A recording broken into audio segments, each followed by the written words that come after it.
Assalamualaikum warahmatullahi wabarakatuh.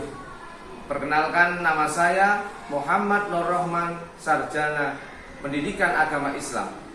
Saya adalah guru di Madrasah Aliyah Fatah Hashim Tambak Beras, Jombang.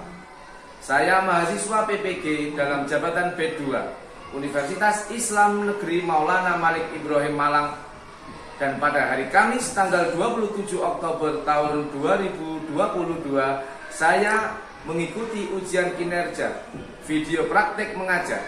Berikut akan kami persembahkan video praktek mengajar kami mata pelajaran Akidah Akhlak kelas 11 dengan materi kisah teladan Fatimatuz Zahra dan Uwais Al-Qarni.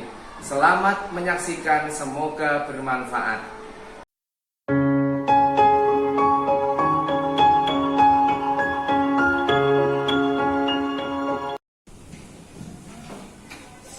Kiamat.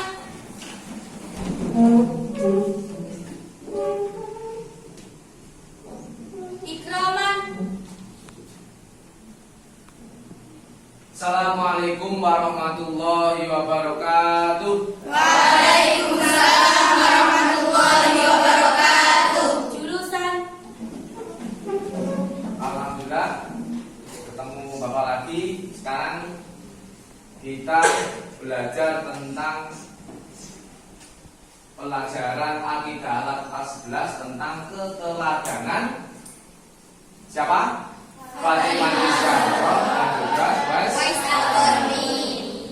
Gimana kabarnya anak-anak? Alhamdulillah. Semuanya sehat ya? Untuk pembelajaran kali ini, sebelum kita pembelajaran, mari kita berdoa. Tujuannya apa? Supaya dalam pembelajaran ini kita diberi kemudahan dan mendapat ilmu yang manfaat dan juga barokah. Untuk doa silakan dipimpin oleh ketua kelas.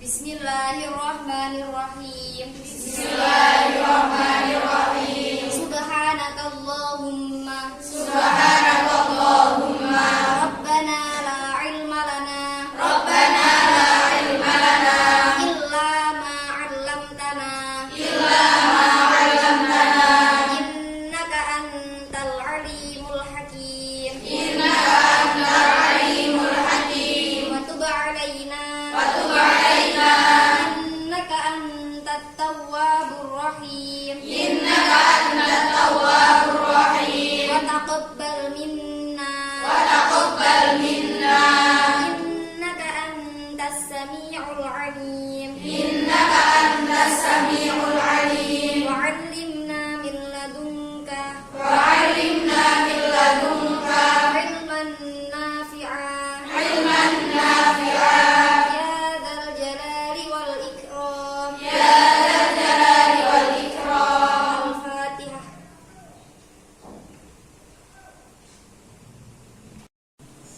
Anak-anak, tadi setelah kita berdoa, sekarang Bapak akan mengecek kebersihan dari kelas. Tadi udah dipikati apa belum? Bapak tak cek. Alhamdulillah semuanya bersih. Nah, kenapa? Dalam pembelajaran kita harus dalam kelas, harus dalam keadaan bersih. Kalau dalam keadaan bersih, kita dalam pembelajaran, dalam menerima ilmu itu akan dimudahkan oleh Allah. Setelah kelasnya bersih, untuk selanjutnya Bapak akan mengabsen. Kalau ada teman yang tidak masuk, bilang tidak masuk. Kalau dipanggil, nanti tunjuk jari dan bilang hadir. Sekarang saya absen dulu ya.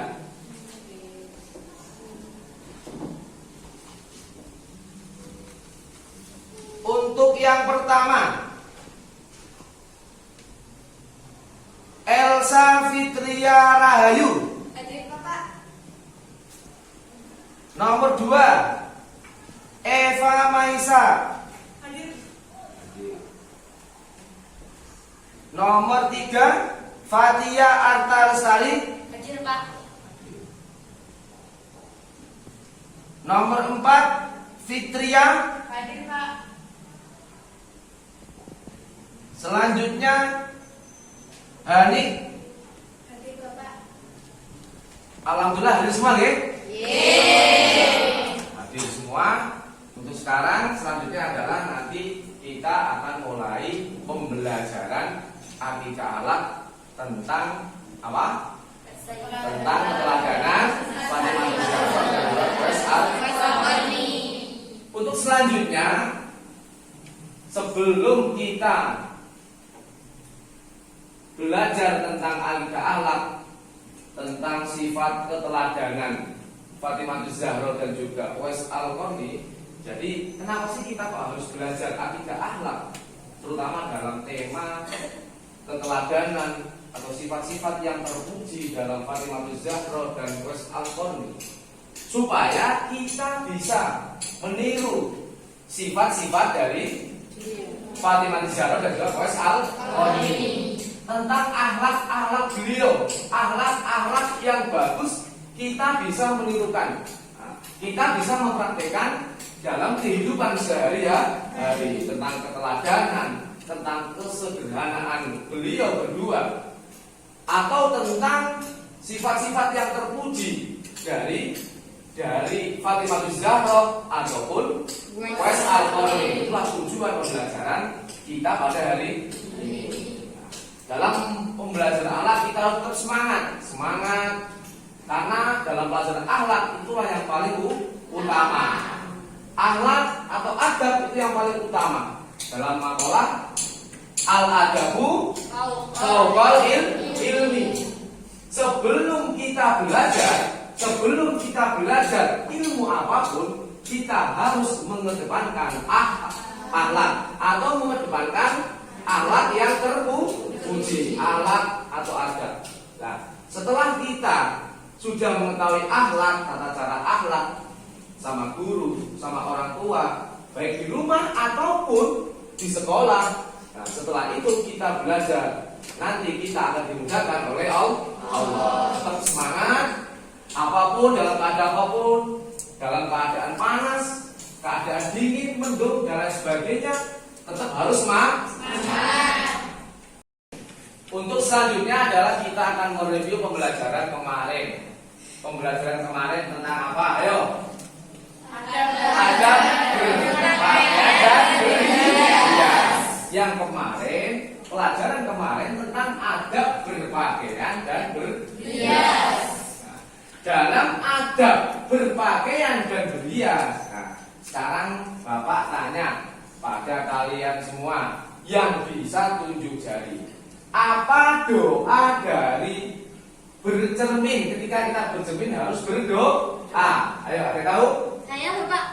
Ya, silakan. Bismillahirrahmanirrahim. Allahumma kama hasanta khulqi fahassin khuluqi. Betul? Betul. Nah, itu doa tentang ketika kita bercermin. Semuanya harus dilakukan dengan berdoa.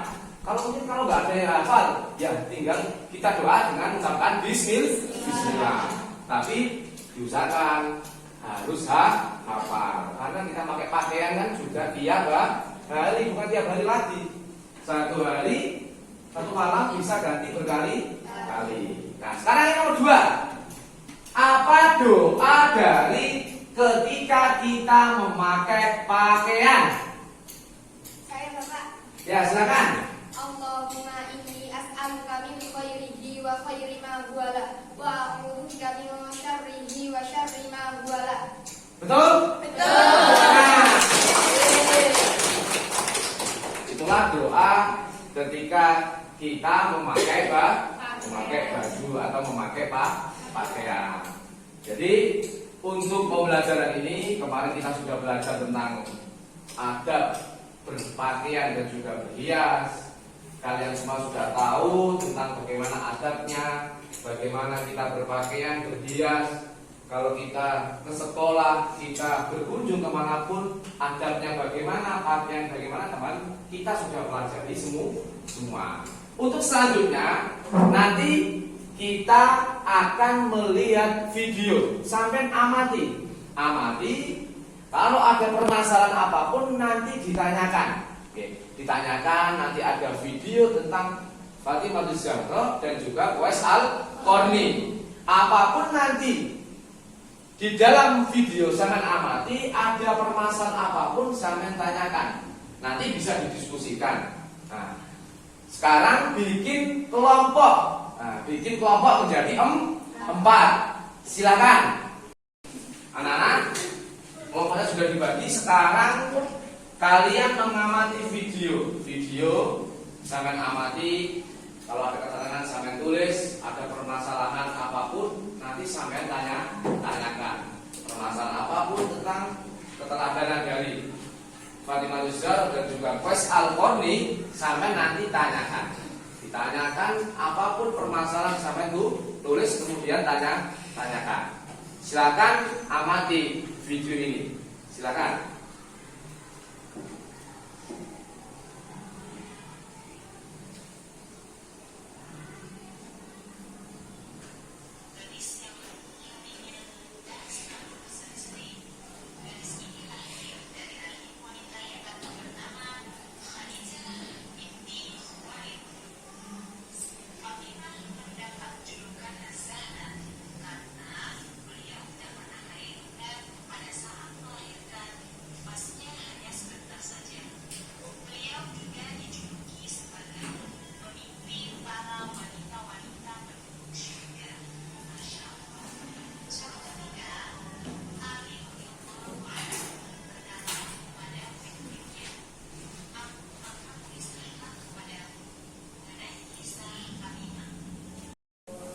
Anak-anak, tadi kalian semua sudah melihat video tentang Fatimatus Zahra dan juga Uwais Al-Qarni. Jadi sekarang kita sesi tanya jawab. Ada permasalahan apapun sampean tanyakan. Jadi sekarang sesi tanya jawab yang sampean amati dalam video tadi. Ya silakan, ada yang tanya? Bapak, Ya silakan. bagaimana cara kita menteladani sifat Fatimatus Zahra pada zaman sekarang? Nah, bagaimana kita meneladani dalam zaman sekarang? Itu bagaimana? Ada yang bisa jawab? Saya Bapak. Silakan. Cara kita meneladaninya adalah dengan meniru kesederhanaan beliau. Walaupun beliau adalah putri dari seorang nabi yang dimuliakan seluruh alam, tetapi beliau tetap memiliki sifat rendah hati dan memiliki akhlak yang terpuji. Nah, itu tentang keteladanan dari Fatimatus Zahra. Tangan dulu. Tadi sudah ada satu pertanyaan ya. Sekarang ada yang tanyakan. Saya Bapak. Silakan. Bagaimana cara menteladani Uwais Al-Qarni pada zaman sekarang? Bagaimana cara kita menteladani Uwais Al-Qarni di zaman yang sekarang? Ayo, saya jawab. Saya. Silakan. Cara kita meneladani Uwais Al-Qarni adalah dengan meniru kesederhanaan beliau, juga ketaatan beliau kepada orang tuanya, terutama kepada ibunya. Beliau sampai-sampai membopong ibunya untuk pergi ke Mekah karena rasa taatnya kepada ibunya. Juga beliau sangat sederhana ketika beliau ditawari untuk difasilitasi oleh Sayyidina Umar, beliau menolak karena beliau tetap teguh dengan pendiriannya, yaitu sederhana. Itulah keteladanan dari Uwais Al-Qarni yang kita bisa praktekkan di zaman yang sekarang. Tepuk tangan dulu. Tadi sudah tanya jawab tentang permasalahan-permasalahan dalam pembelajaran kali ini. Nah, sekarang kita waktunya apa? Diskusi. Nah, diskusikan yang ada di video atau materi yang ada di buku tentang Fatimatus Zahra ataupun tentang Uwais Al-Qarni. Untuk diskusi yang pertama, nah, nanti ada kelompok 1, kelompok 2, kelompok 3 dan kelompok 4. Silakan. Jadi gini, Uwais Al-Qarni adalah penduduk Yaman daerah Solon dari kabilah Murad. Walah, berarti itu bukan dari penduduk Mekah dong. Ya, bukanlah dia dari Yaman kok. Menurut keterangan Nabi Muhammad pernah menyatakan bahwa Uwais Al-Qarni adalah pemimpin para tabi'in dan Uwais Al-Qarni adalah orang yang miskin dan pakaiannya itu usang. Terus Dia itu katanya mengidap penyakit kusta. Kusta apa sih itu apa? Kusta itu ya penyakit. Apa? Penyakit kulit. Tapi dia itu sangat sabar dan dia itu sangat sederhana. Kenapa sih kok sampai Rasulullah tuh menitipkan salam kepada Uwais Al-Qarni? Ya soalnya tuh dia tuh sangat taat sama orang tuanya gitu. Jadi dia sampai dikenal sama penduduk langit meskipun orang-orang di sekitarnya tuh nggak tahu gitu loh. Jadinya sampai apa Rasulullah menitipkan salam ke dia gitu. Ya, terus dia itu kan juga orang yang sederhana banget sih. Sampai waktu Sayyidina Umar itu mengunjungi dia kan mau difasilitasi tuh sama Sayyidina Umar, tapi dia gak mau, saking sederhananya dia. Jadi kita tuh harus meneladani lah ya sifatnya dia. Ayo sekarang. Seperti apa kasus Fatimah Az-Zahra? Fatimah adalah wanita yang terlanjur dengan kecantikan. Dan Fatimah adalah salah satu wanita pembaik. Dengan siapa saja sih Fatimah Az-Zahra dengan penduduk surga? Dengan Khadijah bin Khuwailid, Fatimah bin Muhammad, Maryam bin Imran, dan Aisyah bin Mazahin, istri Fir'aun. Ya benar. Dan dia juga menjadi wanita tertinggi dari semua wanita umat manusia.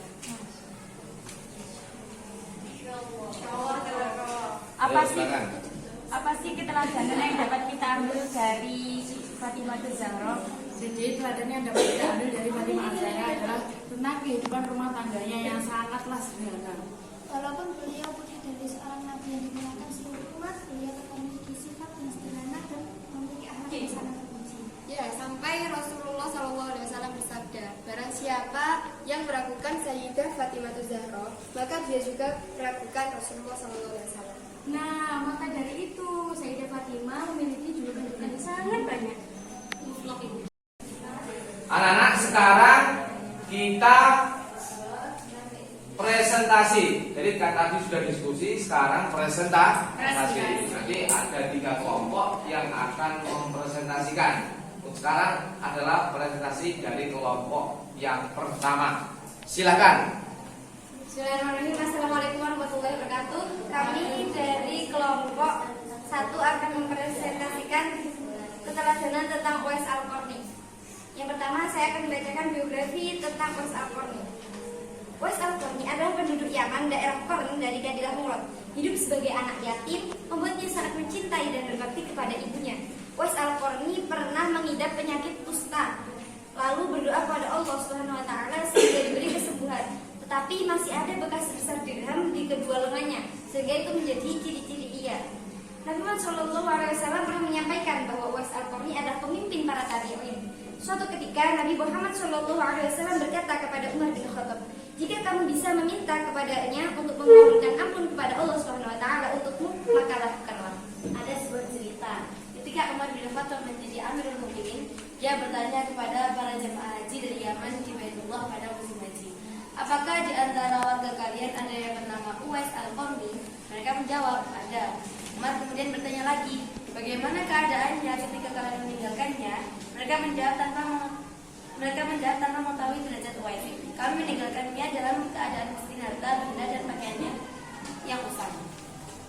Umar bin Khattab berkata kepada mereka, celakalah kalian, sungguh Rasulullah SAW pernah bercerita tentangnya. Kalau dia bisa memohonkan ampun untuk kalian, lakukanlah. Dan setiap tahun Umar bin Khattab selalu menanti Uwais. Suatu ketika dia datang bersama jemaah haji dari Yaman. Lalu Umar menemuinya. Dia hendak memastikannya terlebih dahulu. Makanya dia bertanya, siapa namanya? Orang itu menjawab, namaku Uwais. Umar melanjutkan pertanyaannya, di Yaman daerah mana? Dia menjawab, daerah Qarn. Umar bertanya lagi, dari kabilah mana? Dia menjawab, dari kabilah Murad. Umar bin Khattab bertanya lagi, bagaimana ayahnya? Dia menjawab, ayahku telah meninggal dunia. Saya hidup bersama ibuku, jawabnya. Umar melanjutkan, bagaimana keadaan bersama ibuku? Uwais berkata, saya berharap dapat berbakti kepadanya. Lalu Umar bertanya lagi, apakah engkau pernah sakit sebelumnya? Uwais menjawab, benar, saya pernah terkena penyakit kusta. Lalu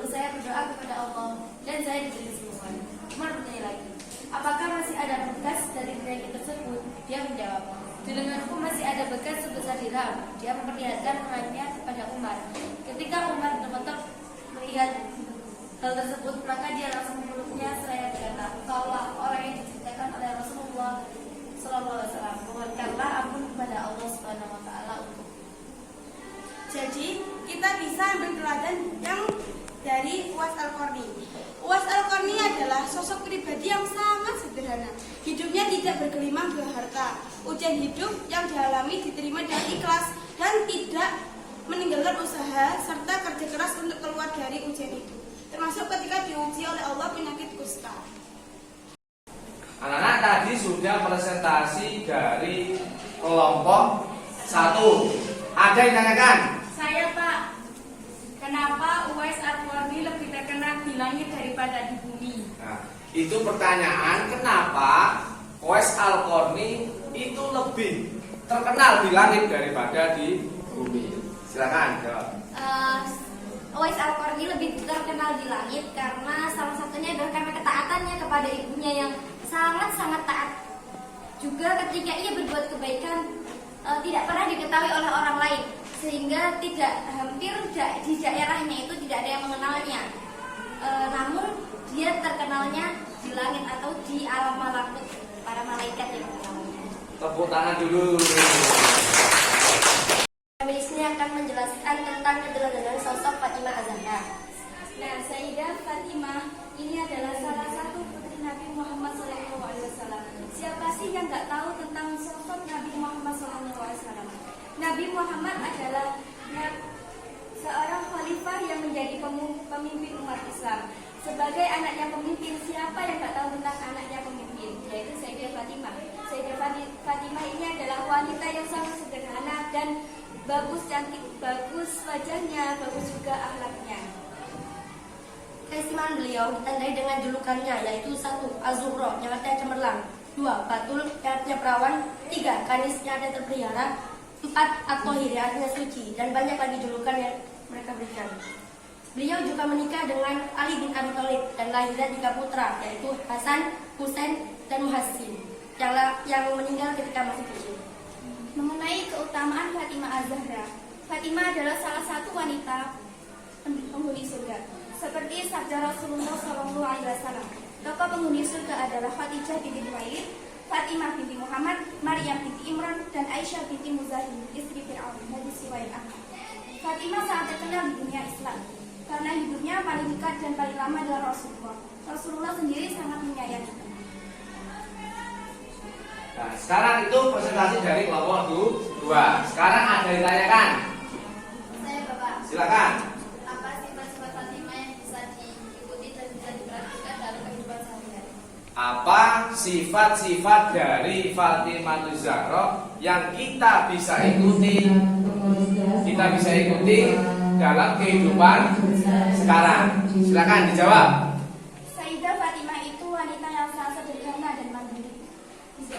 Tidak hanya itu, bagus akhlaknya, bagus cakarannya, dan bagus juga wajahnya. Dan sosok yang paling sabar dan ikhlas. Tepuk tangan dulu. Assalamualaikum warahmatullahi wabarakatuh. Waalaikumsalam warahmatullahi wabarakatuh. Berdirinya kami bertiga di sini akan mempresentasikan tentang Sayyidah Fatimah Az-Zahra. Yang pertama, kita akan menjelaskan tentang biografi singkat Sayyidah Fatimah Az-Zahra. Yang kedua, keistimewaannya, dan yang ketiga, keteladanannya. Yang pertama, biografi singkat. Namanya adalah Fatimah binti Muhammad bin Abdullah bin Abdul Muthalib. Ia adalah putri Nabi Muhammad SAW dan ibunya adalah Khadijah binti Khuwailid.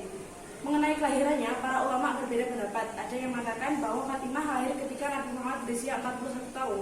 Ada juga yang mengatakan bahwa semua putra-putri Nabi selain Ibrahim lahir sebelum kenabian. Dan mengenai wafatnya juga terjadi perbedaan pendapat. Ada yang mengatakan pada tanggal 3 Jumadil Akhir 11 Hijriah pada usia yang masih sangat muda, yaitu 18 tahun lebih 2 bulan. Tetapi pendapat mayoritas mengatakan bahwa ia meninggal pada malam Selasa 3 Ramadan tahun 11 Hijriah dalam usia 28 tahun setelah sakit keras selama 40 hari. Keistimewaan Sayyidah Fatimah ditandai dengan julukan-julukan yang diberikan kepadanya. Julukan yang paling utama artinya cemerlang.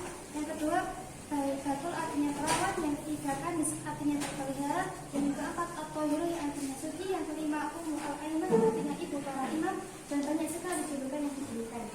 Fatimah sangat terkenal di dunia Islam karena hidupnya paling dekat dengan dan paling lama dengan Rasulullah SAW.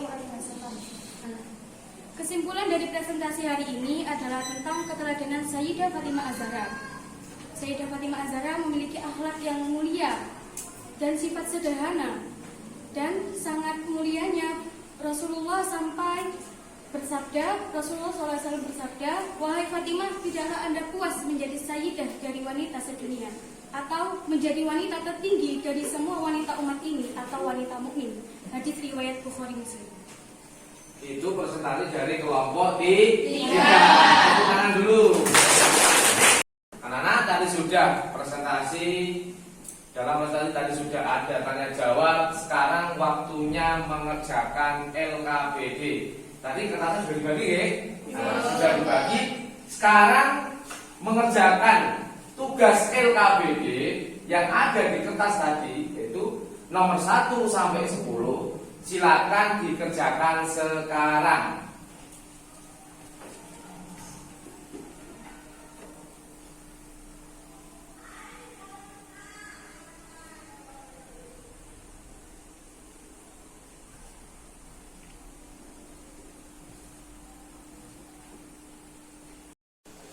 Tadi kalian semua sudah mengerjakan LKPD. Jadi untuk kesimpulan dari pembelajaran kali ini, kenapa kita harus meneladani dari Sayyidah Fatimah Az-Zahra dan juga Uwais Al-Qarni? Karena sifat kesederhanaan dari Fatimah Az-Zahra, meskipun beliau adalah putri dari seorang nabi, orang yang paling utama, itu Nabi kita Nabi Muhammad SAW. Meskipun putri dari Nabi, tapi beliau hidup dengan sederhana. Sampai beliau pernah ketika makan kekurangan makanan. Itulah sifat-sifat keteladanan dari Sayyidah Fatimah Az-Zahra. Dalam keteladanan Uwais Al-Qarni kita semua tahu betapa beliau sangat memuliakan ibunya. Beliau lebih terkenal di langit daripada di bumi. Karena apa? Karena ketika Uwais Al-Qarni ketika melakukan suatu pekerjaan, dia kebaikan, pekerjaan yang baik tidak diketahui oleh orang lain. Beliau juga dikasih fasilitas oleh Khalifah Umar bin Khattab waktu itu, tapi beliau tidak mau menerima fasilitas yang diberikan oleh Umar bin Khattab. Itulah keteladanan yang harus kita ikuti, harus kita praktekkan. Meskipun belum bisa semuanya, tapi kita praktekkan dalam kehidupan sehari-hari. Nah, untuk penguatan materi silakan sampean cari di internet, monggo. Cari di internet boleh, di buku yang lain boleh, atau di artikel yang lain juga boleh. Yang penting masih ada kaitannya dengan keteladanan dari Sayyidah Fatimah Az-Zahra dan juga Uwais Al-Qarni. Nah, silakan. Jadi untuk selanjutnya yang tugas rumah, silakan sampean yang tadi sesuai dengan kelompok ya, sesuai dengan kelompok, yang kelompok 1, 2 menulis biografi singkat tentang Fatimah Az-Zahra, yang kelompok 3 dan 4 menulis tentang biografi Uwais Al-Qarni. Besok ketika kita pertemuan selanjutnya langsung dikumpulkan ke ketua kelas. Jadi anak-anak, itulah pembelajaran pada hari ini. Semoga apa yang kita pelajari, apa yang kita pelajari dan juga apa yang kita inginkan sesuai dengan sifat-sifat dari Fatimah Az-Zahra dan Uwais Al-Qarni, semoga dalam pembelajaran ini kita mendapatkan ilmu manfaat dan barokah. Amin Allahumma amin. Mari kita tutup dengan bacaan hamdalah. Alhamdulillahirabbil alamin. Assalamualaikum warahmatullahi wabarakatuh.